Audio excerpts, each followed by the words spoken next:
माडगाव गावामध्ये प्रचाराचा शुभारंभ करण्यासाठी उपस्थित असणारे सर्व मान्यवर मंडळी, श्री महादेव मंदिर, श्री हनुमान मंदिर या पवित्र मंदिरामध्ये आपण नारळ फोडून आपल्या प्रचाराचा शुभारंभ केलेला आहे. आणि मला वाटतंय महादेवाच्या मंदिरात नारळ फुटल्याच्या नंतर आपल्याला कसली अडचण येईल असं मला अजिबात वाटत नाही. का वाटतंय कसं काय? माडगाव गावचे प्रमुख नेते मंडळी माननीय सोमन हाके साहेब, माननीय निकम बापू, माननीय लिंबाजी सावकार, रिपब्लिकन पार्टी ऑफ इंडियाचे आमचे सहकारी मित्र आणि तुम्ही सगळेजण या प्रचार फेरीसाठी उपस्थित आहात. जत तालुक्यातली काही महत्त्वाची गावं आहेत, जत नंतर उमदी, माडगाव, संक, बिळूर, डफळापूर, सेगाव, बनाळी ही मोठी गाव आहेत आपल्या तालुक्यातली. आणि माडगाव गाव हे सेंट्रल आहे, बरोबर ना? आता उमदीला MIDC दिली, तुम्ही मला आम्हाला काय, बरोबर ना? संघला अप्पर तहसीलदार झालेला आहे, तर आपण माडगावसाठी सुद्धा आपल्या तालुक्याच्या दृष्टिकोनातून एक चांगलं सरकारी कार्यालय आणि एखादा चांगला प्रोजेक्ट नक्की आणू. त्याबद्दल तुम्ही अजिबात चिंता करू नका. फक्त जमीन तुम्ही उपलब्ध करून द्यायची, नाहीतर परत घोटाळा करता.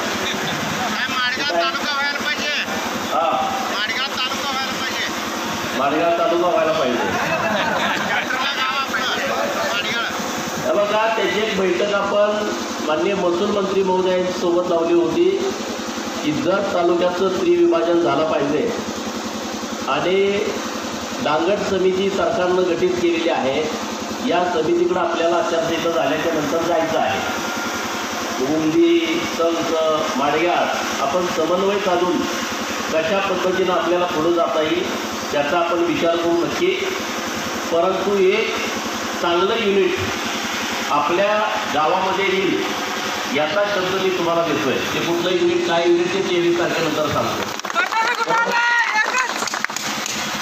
त्यामुळं गावातील खंडोबाच्या मंदिराचं समोरचा सभा बनलं, काही अंतर्गत रस्ते आहेत, काही शेताला जाणारे रस्ते आहेत, अशी कामं मला गावातून सुचवलेली आहेत. सदाशिव माळी साहेब सरकार इथं आहे, बरीच मंडळ आहे की ज्यांची नावं घेणं अपेक्षित आहे. आणि माडगाव मेंढी आपली आता देशभर फेमस आहे आणि त्याचं एक माडगाव मेंढी पैदास केंद्र, संशोधन केंद्र माडगावमध्ये झालं पाहिजे ही आपल्या सगळ्या लोकांची भावना आहे. आणि जे पशुसंवर्धन खात्याचे मंत्री होतील त्यांच्याकडे आपण आपल्या सरकारचा शपथविधी झाल्याच्या नंतर आपण एक बैठक लावू. तुम्ही सगळे माडगाव गावातील प्रमुख मंडळी, हाके सर पण नाही तिथं, एक एक माणूस दुसऱ्यानंतर नाराज होणार पुढे नाव राहिलं म्हणून, तर आपण एक बैठक लावू माडगाव मेंढीच्या संशोधन केंद्राच्या बाबतीमध्ये. ते आपल्या इथून झालं पाहिजे ना. माडगाव मेंढीवरनं तर इतकं नाव फेमस आलं आहे. आमच्याकडे पण एक 20-30 मेंढ्या आहेत माडगाव. तुम्ही आमच्या घरी आला तर तुमच्या लक्षात येईल एकदम जातीवंत मेंढ्या आहेत, 1 लाख 1.5 लाख रुपये किमतीच्या. आता काय काय मेंढ्याला याच्यापेक्षा जास्त किमतीच्या मेंढ्या आहेत, पण आपल्या कपॅसिटीनुसार ते आपल्याला आहेत. त्यामुळं माडगाव मेंढीचं एक पैदास केंद्र आपण इथं निर्माण करू. तुम्ही सगळ्या लोकांना विनंती करा, माडगाव गाव मोठा आहे, एक मत मला महत्त्वाचं आहे.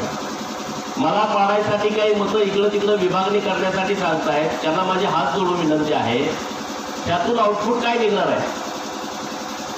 माझ्या विरोधामध्ये मतं देऊन पुढच्या लोकांकडे काही व्हिजन आहे का? फक्त मला शिव्या देणं, याच्यापेक्षा दुसरं व्हिजन आहे का कुठलं? भूमिपुत्र पाहिजे. आणि मी कुठून आलोय? मी पण सांगली जिल्ह्यातला आहे.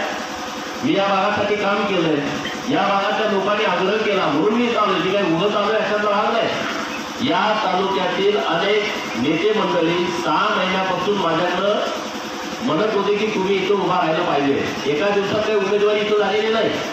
या तालुक्यातली अनेक गावं वनसाय आपल्या बाजूला आहेत। माडगावमध्ये आपल्याला मतदान किती नंबरचं मिळेल? किती?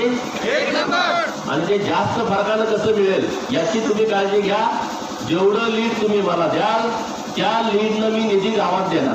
तुम्ही कुठलंही काम करा।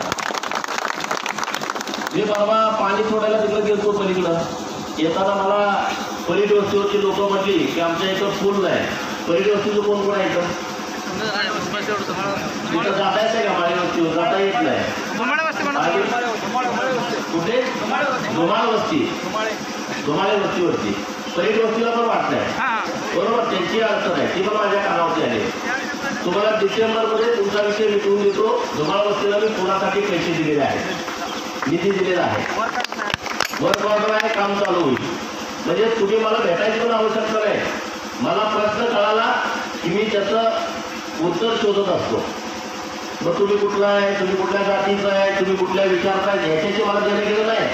तुम्ही माडगावचा आहे ना खास, मग तो उद्या मला मत न देणारा माणूस जरी माझ्याकडे आला आणि माझं असं काम आहे म्हटला तर मी त्याचं काम करणार, बरोबर ना?